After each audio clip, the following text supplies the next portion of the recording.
Hello students, welcome back to digital teacher जी। आप सभी का डिजिटल टीचर जी में बहुत बहुत स्वागत है। उम्मीद करता हूँ आप लोगों ने हमारी प्रिंसिपल ऑफ मार्केटिंग कह सकते हैं इसका, या फंडामेंटल ऑफ मार्केटिंग कह सकते हैं। तो फंडामेंटल ऑफ मार्केटिंग जो आपका सब्जेक्ट है, इस सब्जेक्ट की मैंने अब तक आप लोगों को 7 वीडियो पहुँचाई हैं, आपने देख ली होंगी।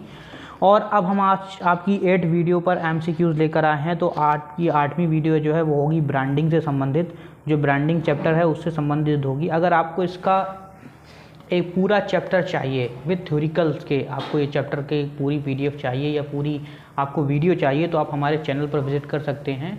इंटरनेशनल मार्केटिंग में ब्रांडिंग की एक अलग से वीडियो बनाकर डाली गई है, आप उसको देख सकते हैं। तो फिलहाल इस वीडियो में हम MCQs तैयार करेंगे। तो हमारा पहला MCQs आपकी स्क्रीन पर आपको दिखाई दे रहा होगा।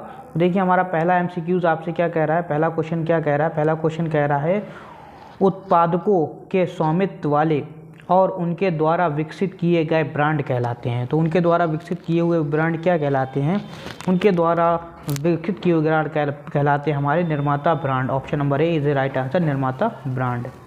इसी के साथ नेक्स्ट क्वेश्चन नंबर 2 आपकी स्क्रीन पर देखिए। क्वेश्चन नंबर 2 क्या कह रहा है, तो हमारा खाली जगह छूटी हुई है, उसके बाद लिखा है ब्रांड केवल उत्पाद श्रेणी का संकेत देते हैं।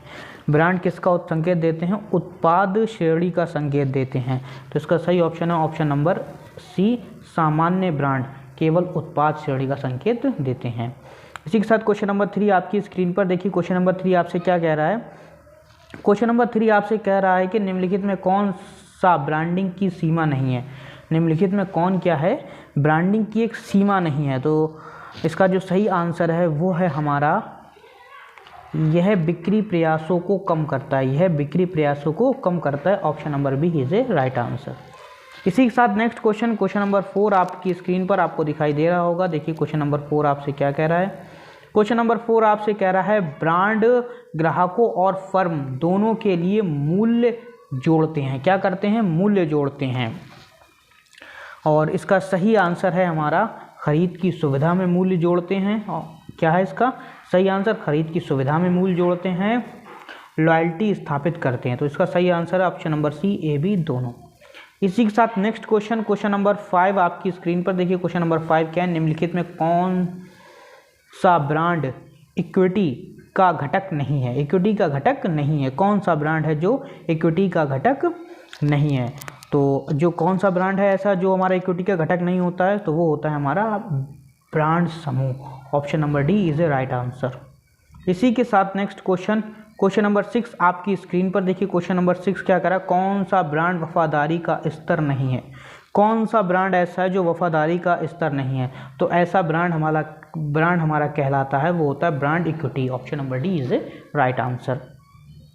इसी के साथ नेक्स्ट क्वेश्चन नंबर 7 आपकी स्क्रीन पर देखिए। क्वेश्चन नंबर 7 आपसे क्या कह रहा है, क्वेश्चन नंबर 7 आपसे कह रहा है कंपनी खंड की ज़रूरतों को पूरा करने के लिए एक ब्रांड नाम की इक्विटी के लिए का उपयोग करती है। किसका उपयोग करती है, तो वो उपयोग करती है आपका उप ब्रांड का उपयोग करती है। Option number C is a right answer. इसी के साथ नेक्स्ट क्वेश्चन नंबर 8 आपकी स्क्रीन पर देखिए। क्वेश्चन नंबर 8 क्या कर रहा है, यदि कोई कंपनी एक नई श्रेणी में एक नया या संशोधित उत्पाद लॉन्च करने के लिए सफल ब्रांड नाम का उपयोग करती है, तो इस रणनीति को क्या कहते हैं।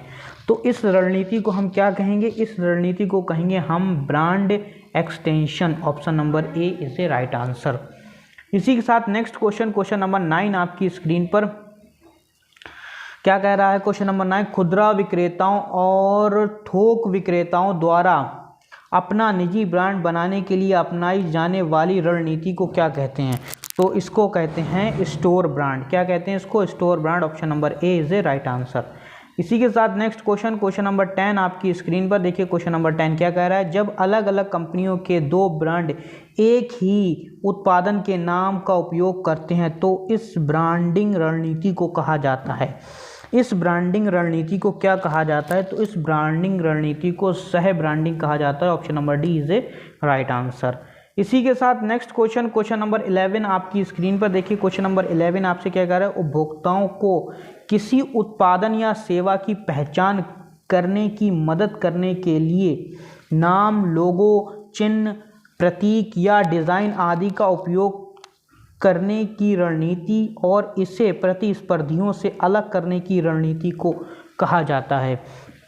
तो इसको क्या कहा जाता है? इसको कहा जाता है हमारा branding. Option number B is a right answer, इसे ब्रांडिंग कहा जाता है। इसी के साथ नेक्स्ट क्वेश्चन नंबर 12 आपकी स्क्रीन पर। क्वेश्चन नंबर 12 क्या कह रहा है? खाली जगह छूटी हुई है, उसके बाद लिखा है कमज़ोर ब्रांडों को हटाने और कंपनी के विपणन व्यय को केवल उन ब्रांडों पर केंद्रित करने की एक ब्रांडिंग रणनीति है जो अपनी श्रेणी में शीर्ष बाजार हिस्सेदारी हासिल कर सकते हैं।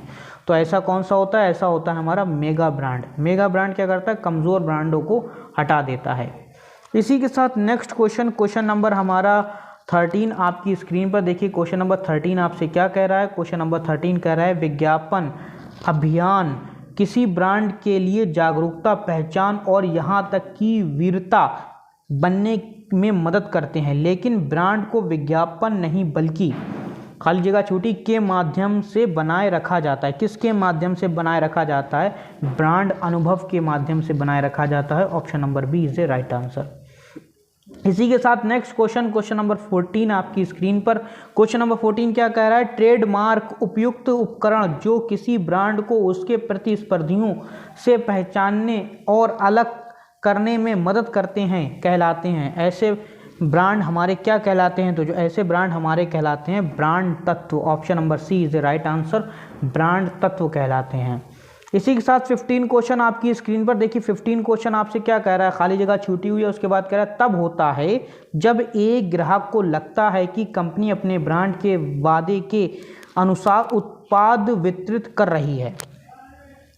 जब किसी भी व्यक्ति को लगता है कि कंपनी अपने वादे के अनुसार ही क्या कर रही है? उत्पाद को वितरित कर रही है, तो ऐसे टाइम पर क्या होता है? तो ऐसे टाइम पर क्या होता है? आप सारे ऑप्शन देख लीजिए और उसका सही ऑप्शन है वो हमारा ब्रांड या ब्रांडिंग होता है। क्या होता है? ब्रांड या ब्रांडिंग कब बनती है? ब्रांड कब बनकर तैयार होता है या ब्रांड कब बनता है? जब किसी भी व्यक्ति को या लोगों को ऐसा लगने लगता है कि कंपनी ने जिस चीज़ का वादा करा है वही चीज़ हम तक पहुँचाई जा रही है। इसी के साथ नेक्स्ट क्वेश्चन नंबर 16 आपकी स्क्रीन पर देखिए। क्वेश्चन नंबर 16 क्या कह रहा है? क्वेश्चन नंबर 16 कह रहा है किसी ब्रांड की पहचान करने, उसके प्रदर्शन को याद करने और अन्य ब्रांडों के साथ तुलना करने की उपभोक्ता की क्षमता को कहा जाता है। उपभोक्ता की क्षमता को क्या कहा जाता है? तो उसे ब्रांड जागरूकता कहा जाता है। क्या कहा जाता है? ब्रांड जागरूकता कहा जाता है। इसी के साथ हमारा क्वेश्चन नंबर 17 आपकी स्क्रीन पर देखिए। क्वेश्चन नंबर 17 क्या कर रहा है? यदि कोई उपभोक्ता स्वयं को ब्रांड या उसके उत्पादों से संबद्ध नहीं करना चाहता तो इस परिघटना को कहा जाता है। तो इस परिघटना को क्या कहा जाता है? तो इस परिघटना को ब्रांड डेल्यूशन कहा जाता है। ब्रांड डेल्यूशन इसको कहा जाता है। Option number B is the right answer. इसी के साथ नेक्स्ट क्वेश्चन नंबर 18 आपकी स्क्रीन पर देखिए। क्वेश्चन नंबर 18 आपसे क्या कह रहा है? क्वेश्चन नंबर 18 आपसे कह रहा है किसी विशेष श्रेणी में ब्रांड और ब्रांड लाइन का एक सेट जो एक कंपनी अपने ग्राहक को प्रदान करती है उसे कहा जाता है। तो एक ऐसा सेट जो कंपनी अपने ग्राहक को प्रदान करती है एक विशेष श्रेणी के ब्रांड लाइन में से, तो ऐसे को इसको क्या कहा जाता है? तो देखिए आप इसके ऑप्शन पढ़िए, तो इसका सही होगा वो हमारा होगा brand portfolio. Option number A is a right answer. इसी के साथ नेक्स्ट क्वेश्चन नंबर 19 आपकी स्क्रीन पर देखिए। क्वेश्चन नंबर 19 क्या कह रहा है? मैं बाकी सारे ऑप्शन नहीं पढ़ता हूँ, जो सही ऑप्शन होता है वही आपको बताता हूँ ताकि टाइम कम वेस्ट हो और कम से कम टाइम में मैं ज़्यादा से ज़्यादा क्वेश्चन आप तक पहुँचा सकूँ। तो देखिए 19 क्वेश्चन आपकी स्क्रीन पर है। 19 क्वेश्चन क्या कह रहा है आपसे? 19 क्वेश्चन कह रहा है कंपनियों बड़े बाजार क्षेत्र को कवर करने के लिए एक सफल ब्रांड नाम की शक्ति का लाभ उठा रही हैं। इस ब्रांडिंग रणनीति को के रूप में जाना जाता है। इस ब्रांडिंग रणनीतियों को किस रूप में जाना जाता है? तो इसे जाना जाता है ब्रांड लॉयल्टी के रूप में जाना जाता है। Option number C is the right answer. इसी के साथ नेक्स्ट क्वेश्चन नंबर 20 आपकी स्क्रीन पर देखिए। क्वेश्चन नंबर 20 क्या कर रहा है? ब्रांड एसोसिएशन और ब्रांड व्यक्तित्व दोनों ही का हिस्सा हैं। किसका हिस्सा है? ब्रांड एसोसिएशन और ब्रांड व्यक्तित्व किसका हिस्सा हैं? तो आप बताइए इसमें से। आप पहले क्वेश्चन के जितने भी ऑप्शन दिए हैं उसको पढ़िए, देखिए इसमें से कौन सा सही है। तो इसमें होता है हमारा ब्रांड छवि का हिस्सा होते हैं। Option number B is the right answer. इसी के साथ नेक्स्ट क्वेश्चन नंबर 21 आपकी स्क्रीन पर। क्वेश्चन नंबर 21 देखिए आपसे क्या कह रहा है? एक ब्रांड जो कानूनी सुरक्षा सुनिश्चित कर सकता है और इसका उपयोग को एक ही विक्रेता तक सीमित कर सकता है उसे कहा जाता है। तो उसे क्या कहा जाता है? उसे कहा जाता है ट्रेडमार्क कहा जाता है, ऑप्शन नंबर ए। क्योंकि ये किसी कानूनी सुरक्षा से सुनिश्चित होता है, मतलब इसका रजिस्ट्रेशन हो जाता है। तो ब्रांड, देखो मैंने आपको पहले ही बताया था ब्रांड और ट्रेडमार्क में क्या अंतर है। ब्रांड क्या होता है? ब्रांड एक तरह का पब्लिक के द्वारा किसी भी प्रोडक्ट की बनाई हुई एक छवि होती है, लेकिन जब इसी छवि को रजिस्टर्ड करवा लिया जाता है तो वो ट्रेडमार्क बन जाता है, जो केवल एक ही उपभोक्ता द्वारा, एक ही व्यक्ति द्वारा या एक ही कंपनी द्वारा ही यूज़ किया जा सकता है। इसी के साथ नेक्स्ट क्वेश्चन आपकी स्क्रीन पर क्वेश्चन नंबर 22। क्वेश्चन नंबर 22 देखिए आपसे क्या कह रहा है। क्वेश्चन नंबर 22 आपसे कह रहा है कि बार बार खरीद सुनिश्चित करता है और विपणक को अन्य फर्मों से प्रतिस्पर्धा से उबारने में मदद करता है। कौन ऐसा है जो ऐसा कार्य करता है? तो इसके आप ऑप्शन पढ़िए। देखिए इसमें से जो सही ऑप्शन है वो आपका ब्रांड लॉयल्टी। ब्रांड लॉयल्टी ही ऐसा करती है जो बार बार किसी चीज़ को खरीदने के लिए ग्राहक को उत्साहित करती है। इसी के साथ नेक्स्ट क्वेश्चन, क्वेश्चन नंबर 23 आपकी स्क्रीन पर देखिए। क्वेश्चन नंबर 23 आपसे क्या कह रहा है? क्वेश्चन नंबर 23 कह रहा है विपणक उपभोक्ता को उसके द्वारा उपयोग किए जा रहे उत्पादों के बारे में अधिक जागरूक बनाने में मदद करने के लिए एक विशिष्ट प्रकार के ब्रांड प्रचार का कार्य करते हैं। इस रणनीति को कहा जाता है। तो इस रणनीति को क्या कहा जाता है? इस रणनीति को कहा जाता है गहन brand marketing, option number B is the right answer. इसी के साथ नेक्स्ट क्वेश्चन, क्वेश्चन नंबर 24 आपकी स्क्रीन पर। क्वेश्चन नंबर 24 देखिए आपसे क्या कह रहा है। क्वेश्चन नंबर 24 कह रहा है एक उत्पाद जो किसी राष्ट्रीय या निजी ब्रांड नाम से जुड़ा नहीं है उसे कहा जाता है। जो किसी राष्ट्रीय ब्रांड या नाम से जुड़ा नहीं है, ऐसे को क्या कहा जाता है? तो ऐसे को कहा जाता है आपका जेनरिक ब्रांड। क्या कहा जाता है? जेनरिक ब्रांड कहा जाता है। इसी के साथ हमारे आज की वीडियो का लास्ट क्वेश्चन आपकी स्क्रीन पर देखिए। ये क्वेश्चन क्या कह रहा है आपसे कि खाली जगह छुट्टी का उपयोग ग्राहकों के बीच किसी विशेष ब्रांड की दक्षता की जांच करने के लिए किया जाता है। किसका उपयोग किया जाता है? किसी भी ब्रांड की दक्षता को जांचने के लिए किसका उपयोग किया जाता है? तो हमारा उपयोग किया जाता है ब्रांड परीक्षण का उपयोग किया जाता है, option number B is the right answer. उम्मीद करता हूँ वीडियो आपके समझ में आ गई होगी। अगर कोई भी परेशानी है तो स्क्रीन पर नंबर आ रहे हैं, उस पर कॉल करके आप अपनी सभी समस्याओं का समाधान पा सकते हैं। और हाँ, अगर आपको किसी तरह की जैसे आपको इसकी PDF चाहिए हो विद आंसर्स के, तो भी आप हमारे जो नंबर आ रहे हैं उस पर कॉल करके आप इसकी PDF हमसे ले सकते हैं। Thank you very much. मिलते हैं अगली वीडियो में, तब तक के लिए जय हिंद, जय भारत।